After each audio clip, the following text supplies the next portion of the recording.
Assalamualaikum warahmatullahi wabarakatuh. Perkenalkan, nama saya Jonathan Julius Sekirman, jurusan Sastra Indonesia dengan NIM N1D1 19005. Baik teman-teman, di sini saya akan menjelaskan seni tradisional suku yang berada di Provinsi Sulawesi Tenggara. Jika lihat dari secara geografis, provinsi ini terletak di bagian selatan garis khatulistiwa dengan 3 derajat sampai 6 derajat lintang selatan dan 120 sampai 124 derajat bujur timur dengan luas 38.067 km persegi. Provinsi ini terdiri atas 5 suku besar, yakni Buton, Tolaki, Muna, Moronene, dan Wawoni. Oke teman-teman, lanjut saja ke pembahasannya. Seni tradisional yang pertama yaitu seni tari. Tari Mololo atau tari Lulu merupakan tarian daerah Sulawesi Tenggara dari suku Tolaki. Tari persahabatan yang ditunjukkan pada muda-mudi sebagai ajang pencarian jodoh dan mempererat tali persaudaraan. Lulu juga mencerminkan bahwa suku Tolaki cinta damai dan mengutamakan persahabatan dan persatuan. Berikut ini adalah tari Kalegoa. Tari Kalegoa adalah sapu tangan kebesaran gadis pingitan yang bentuknya segitiga dan dihiasi dengan hiasan khas daerah.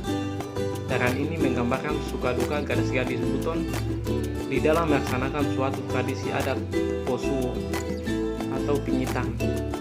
Dalam pingitan ini, mereka mendapat petua-petua dan nasihat-nasihat dari orang tua untuk menjadi seorang gadis yang dewasa, matang, dan berumah tangga. Tarian ini diciptakan oleh Laude Umuri Bolu. Tarian ini pernah dipentaskan pada tahun 1972 pada acara resepsi kenegaraan tanggal 17 Agustus 1972 di Istana Negara. Kemudian tari Linda.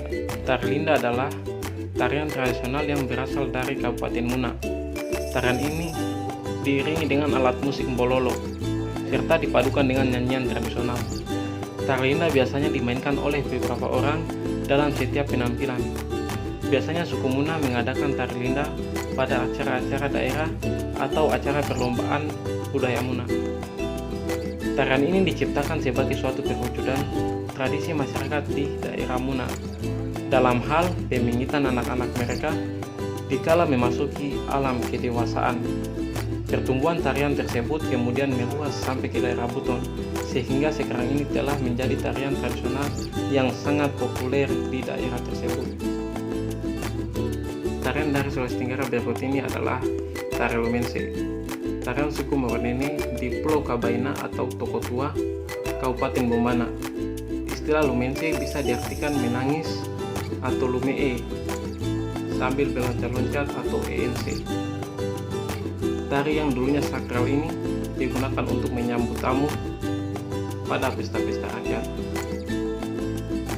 Dan yang terakhir, tari Molihi. Tari ini merupakan salah satu tari pada suku Wawoni yang sangat erat dengan masyarakat petani. Gerak tari Molihi merefleksikan gerakan bercocok tanam padi di ladang masyarakat Wawoni.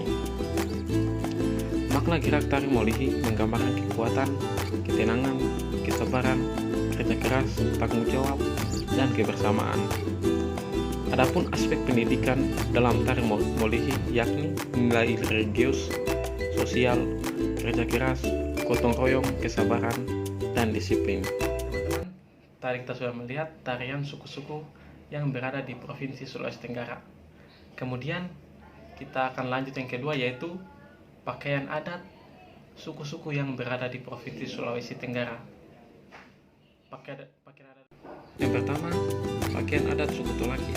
Untuk pakaian adat suku Tolaki Sulawesi Tenggara terdiri dari 2 jenis, yaitu Babunggawi dan Babunggawi Langgai. Pakaian tersebut merupakan pakaian yang didaulat sebagai baju adat nasional untuk Provinsi Sulawesi Tenggara. Untuk baju adat wanita, suku Tolaki menyebutnya dengan Babunggawi. Baju adat ini terdiri dari atasan yang disebut Dipa Hinuru dengan bawahan Ro'o Mendaa dan tak lupa perhiasan dari emas. Atasan yang dipakai ialah semacam blus, di mana bagian bahunya terbuka, dipadu padankan dengan rok mendaa yang merupakan rok berwarna senada dengan atasannya. Rambut yang disanggul dengan hiasan bunga yang beraroma sangat wangi. Masyarakat suku Tolaki juga tidak sembarang dalam berdandan.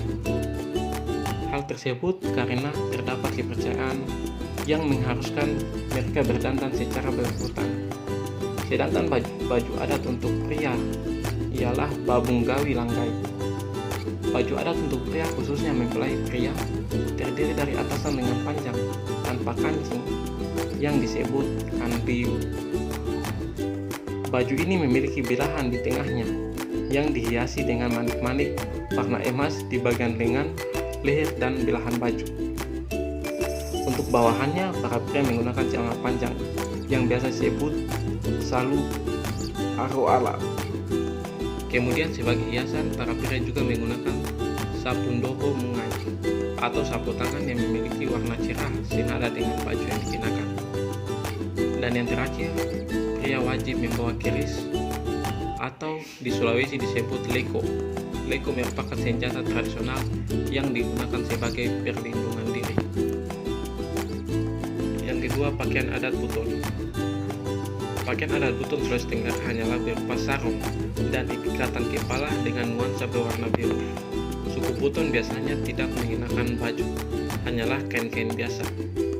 Ciri khas dari suku Buton ialah rumbai-rumbai pada ikat pinggang yang disebut kabokena tanga.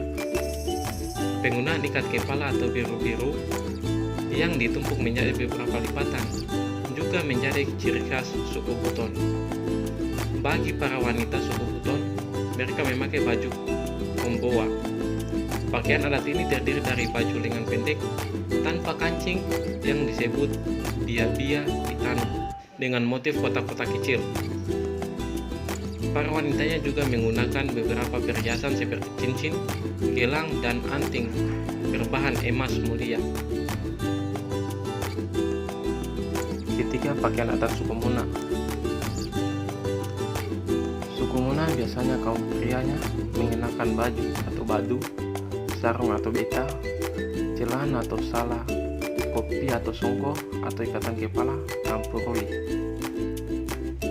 Untuk pakaian sehari-hari, baju berlengan pendek seperti baju model sekarang dan warnanya putih. Ikat kepalanya berupa kain bercorak batik. Ikat pinggang yang dipakai terbuat dari logam berwarna kuning. Ikat pinggang ini berfungsi selain sebagai penguat sarung, juga untuk menyelipkan senjata tajam. Sarung yang dipakai biasanya berwarna merah bercorak geometris horizontal. Pakaian yang digunakan oleh kaum wanitanya terdiri atas badu, beta, dan kain ikat pinggang yang disebut simpulan kagogo. Bentuk baju berupa baju berlengan pendek dan berlengan panjang dengan lubang pada bagian atas baju untuk memasukkan kepala. Baju biasanya terbuat dari kain satin warna merah dan biru. Wanita Muna memakai baju berlengan pendek yang disebut kuta utango untuk pakaian sehari-hari. Baju tersebut diberi hiasan rendah pada setiap ujung lengan, sedangkan lubang leher diberi hiasan dengan warna kuning emas.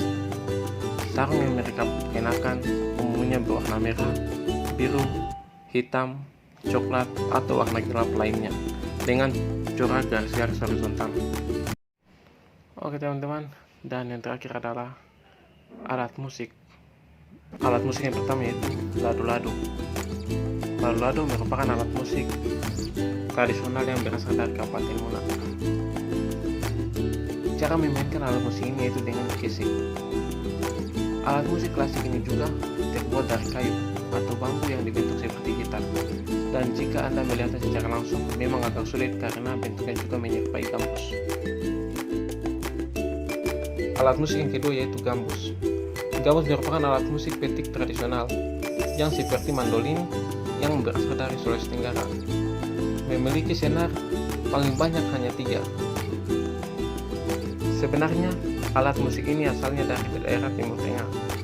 Berdasarkan sejarah awal, Awal masuk alat musik gambus ini ke tanah air sebenarnya karena pengaruh dari penyebaran agama Islam ke beberapa daerah di Indonesia termasuk di Sulawesi Tenggara ini. Sesuai perkembangan zaman, alat musik gambus ini pada akhirnya juga digunakan untuk melantunkan lagu-lagu tidak hanya berbahasa Arab seperti aslinya, namun juga berbahasa Melayu. Dan alat musik yang ketiga yaitu kandauta. Kandauta merupakan alat musik tradisional suku Tolaki, Provinsi Sulawesi Tenggara, yang kerap dimainkan sebagai pengiring tarian lulu ganda, yaitu tarian yang umumnya dipertunjukkan di dalam pesta panen. Alat musik ini terbuat dari kayu, tanah liat, rotan, dan pelepas sagu. Cara memainkan kandauta adalah dengan cara dipukul. Dan alat musik yang terakhir yaitu dimbang gowuna atau gendang bambu. Dimbang gowuna adalah alat musik tradisional yang berasal dari Sulawesi Tenggara dan terbuat dari bambu juga rotan. Pada zaman dulu, alat musik ini dimainkan oleh para kaum wanita di saat mereka bekerja di rumah menenun kain. Tujuan dari dimainkan alat musik ini hanyalah sebagai sarana hiburan agar tidak terlalu jenuh. Alat musik ini diyakini sudah ada sejak zaman Neolitikum dengan ukuran yang berkisar 40-45 cm. Dimbang gowuna merupakan perwujudan dari seni musik leluhur yang mempunyai bunyi khas dari setiap titiknya. Itulah pembahasan mengenai kesenian tradisional suku yang berada di Provinsi Sulawesi Tenggara. Jika ada kesalahan kata, mohon dimaafkan karena saya manusia biasa. Akhir kata, billahi taufiq wal hidayah. Wassalamualaikum warahmatullahi wabarakatuh.